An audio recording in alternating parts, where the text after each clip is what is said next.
ಸರಿ, ಐದು ಕಾಂಗ್ರೆಸ್ ಅಭ್ಯರ್ಥಿಗಳು ಗೆಲ್ಲುವುದರ ಜೊತೆಗೆ ಬೇರೆ ಪಕ್ಷದ ಶಾಸಕರು ಈಗ ನೋಡಿ, ಭಾಳ ಸ್ಪಷ್ಟವಾಗಿ ಎದ್ದು ಕಾಣೋದು ಏನಪ್ಪ ಅಂದರೆ BJP ಮತ್ತು JDS ಅಲ್ಲಿ ನಾಯಕತ್ವದ ಕೊರತೆ ಇದೆ.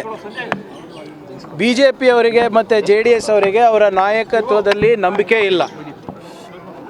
ಇವತ್ತು ನಮ್ಮ ಜನಪರ ಯೋಜನೆಗಳನ್ನು ನೋಡಿ, ಗ್ಯಾರಂಟಿ ಯೋಜನೆಗಳನ್ನು ನೋಡಿ, ಯಾವ ರೀತಿ ಒಂದು ಕುಟುಂಬಕ್ಕೆ ಒಂದು ಆರ್ಥಿಕ ಸ್ಥಿರತೆ ಮತ್ತು ಒಂದು ಸ್ವಾಭಿಮಾನದ ಬದುಕನ್ನು ಕೊಡ್ತಾ ಇರೋದನ್ನು ನೋಡಿ ಇವತ್ತು ಕೆಲವು ಶಾಸಕರು ಆತ್ಮಸಾಕ್ಷಿಯ ಮತಗಳನ್ನು ನೀಡಿದ್ದಾರೆ.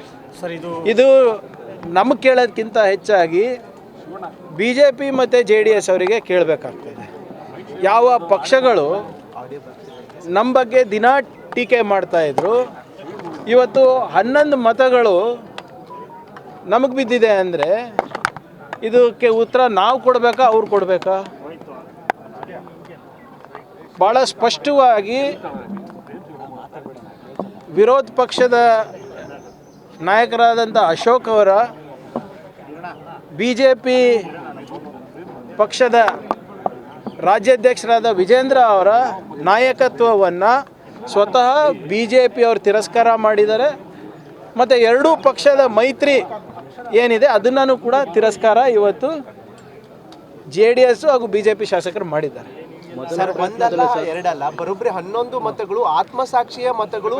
ಬೇರೆ ನೀವು ಗಮನಿಸಬೇಕಾಗಿರೋದು ಏನು ಅಂದರೆ, ಫಸ್ಟ್ ರೌಂಡಲ್ಲೇ ಎಲ್ಲರೂ ಗೆದ್ದಿದ್ದು, ಮೊದಲನೇ ಸುತ್ತಿನಲ್ಲಿ. ಅಂದರೆ ಏನು ತೋರಿಸುತ್ತೆ?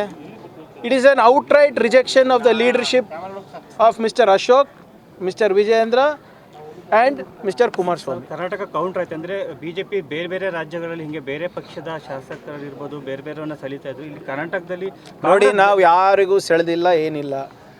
ಭಾಳ ಸ್ಪಷ್ಟವಾಗಿ ನಮ್ಮ ಮುಖ್ಯಮಂತ್ರಿಗಳು ಮತ್ತು ನಮ್ಮ ಪಕ್ಷದ ಅಧ್ಯಕ್ಷರು ಹೇಳಿದ್ದಾರೆ, ನಾವು ಯಾವುದೇ ರೀತಿಯಾದಂಥ ಅನ್ಕಾನ್ಸ್ಟಿಟ್ಯೂಷನಲ್ ಮೀನ್ಸ್ ಮುಖಾಂತರ ನಾವು ಚುನಾವಣೆ ಗೆದ್ದಿಲ್ಲ, ನಾವು ಗೆಲ್ಲಕ್ಕೂ ಹೋಗೋದಿಲ್ಲ. ಈಗ ಅವರೇ ಸ್ವಪ್ರೇರಣೆಯಿಂದ ಬಂದಾಗ ಅವ್ರು ಹಾಕಿರ್ತಾರೆ. ಇದು ಸೀಕ್ರೆಟ್ ಬ್ಯಾಲೆಟ್. ನೀವು ಎಲ್ಲನೂ ಕೂಡ ನೀವೇ ನೋಡಿದ್ದೀರಾ, ಲೈವ್ ನೋಡಿದ್ದೀರಾ. ಯಾರಾದರೂ ನಾವು ಏನಾದರೂ ಹೋಗಿ ಅಲ್ಲಿ ಕೈಕಾಲು ಬಿದ್ವಾ, ಏನಾದರೂ ನಾವು ಅವರಿಗೆ ಮನವಿ ಮಾಡಿಕೊಂಡ್ರೆ ಇಲ್ಲ.